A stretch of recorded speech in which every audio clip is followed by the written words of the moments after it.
Friends, घर में मौजूद चीज़ों की मदद से भी आप अपने प्लांट की अच्छी ग्रोथ और उनमें ढेरों फूल पा सकते हैं। बस आपको उसका उपयोग करने का सही तरीका आना चाहिए और उसकी मात्रा की जानकारी होना चाहिए।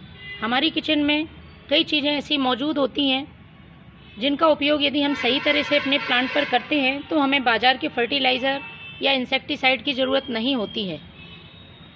तो आज का वीडियो घर में ही मौजूद 2 चीज़ों से बने फर्टिलाइज़र और कीटनाशक पर मैंने बनाया हुआ है।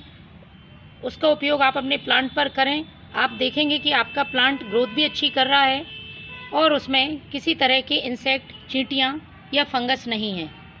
लेकिन इन चीज़ों के इस्तेमाल करते समय आप हमेशा ध्यान रखें, चीज़ों की ज़्यादा क्वांटिटी नहीं होनी चाहिए। जितनी मात्रा प्लांट के लिए ज़रूरी है बस हमें उतना देना है और इसे हमें बार बार भी रिपीट नहीं करना है।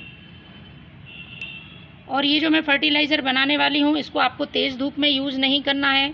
यदि आप स्प्रे कर रहे हैं तो सुबह या शाम के समय स्प्रे करें। बहुत तेज़ धूप में आपको पत्तियों पर स्प्रे नहीं करना है।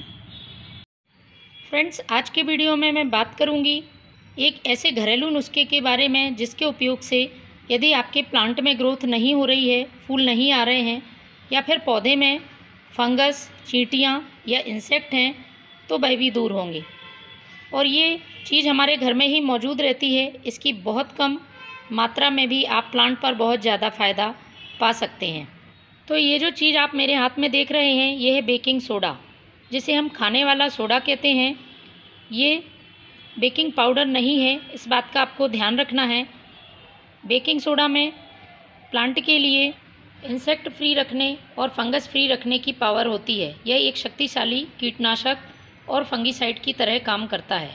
आप इसका यूज़ रोज़ प्लांट पर जो पत्तियां काली पड़ जाती हैं, अक्सर फंगस का अटैक होता है, उसके लिए करके देखें। आपका प्लांट फिर से हरा भरा हो जाएगा। यदि कोई प्लांट इंसेक्ट या फंगस की वजह से बिल्कुल मरने की कगार पे पहुंच गया है तब आप इसका यूज़ करें, आपका प्लांट फिर से हरा भरा हो जाएगा। बेकिंग सोडा का उपयोग आप अपने सभी प्लांट्स पर कर सकते हैं, चाहे वो सब्जियों वाले पौधे हों, फूलों वाले पौधे हों या फलों वाले पौधे हों। अक्सर आपने देखा होगा गुलाब की पत्तियों पर फंगस की समस्या हो जाती है, पत्तियां काली पड़ जाती हैं या सॉइल में इंसेक्ट या चींटियां हो जाती हैं, तो आप इसके उपयोग से बहुत ही आसानी से इन समस्याओं से छुटकारा पा सकते हैं। तो मैं 2 चीज़ों का यूज़ करूँगी। बेकिंग सोडा के साथ में मैं नींबू का इस्तेमाल करूँगी। और हम सभी जानते हैं नींबू विटामिन सी से भरपूर होता है, प्लांट की इम्यूनिटी को बूस्ट करता है। इसके साथ ही पौधे में अच्छे फल फूल पाने के लिए उसमें पोषक तत्व भी होते हैं। प्लांट की सॉइल को थोड़ा सा एसिडिक कर देता है जिससे कि पौधों की ग्रोथ अच्छी होती है। तो यदि आपको लगता है कि आपके प्लांट की ग्रोथ बिल्कुल से रुक गई है या पौधा एकदम सूख कर मुरझा रहा है तो आप इस नुस्खे का ज़रूर यूज़ करें। आप रिज़ल्ट देखकर हैरान रह जाएंगे, क्योंकि मैंने इस नुस्खे से अपने कई प्लांट्स को मरने से बचाया है। और यदि प्लांट में बिल्कुल भी फूल नहीं आते थे तब भी मैंने इसका उपयोग किया तो पौधा अच्छे फूल देने लगा। सब्जियों में अक्सर आपने देखा होगा फंगस अटैक कर देती है या इंसेक्ट लग जाते हैं, तो सब्जियों पर भी आप इसका स्प्रे करें।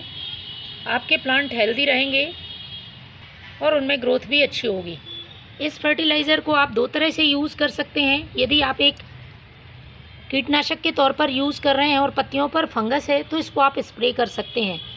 और यदि आप एक फर्टिलाइज़र के तौर पर इसका यूज़ कर रहे हैं तो आप डायरेक्ट सॉइल में भी डाल सकते हैं और सॉइल में चींटियाँ हैं तो वह भी ख़त्म होगी और सॉइल में होने वाले इंसेक्ट और फंगस से भी छुटकारा मिलेगा।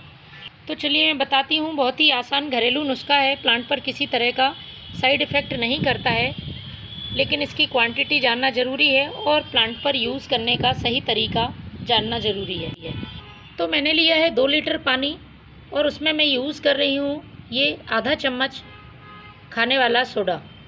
आधा छोटा चम्मच आपको इसका यूज़ करना है, ज़्यादा मात्रा में इसका यूज़ नहीं करना है, क्योंकि इसका जो नेचर होता है वो एल्कलाइन होता है और यदि आप ज़्यादा मात्रा में यूज़ करते हैं तो प्लांट की सॉइल का पीएच गड़बड़ हो सकता है। इसलिए इस बात का ध्यान रखें।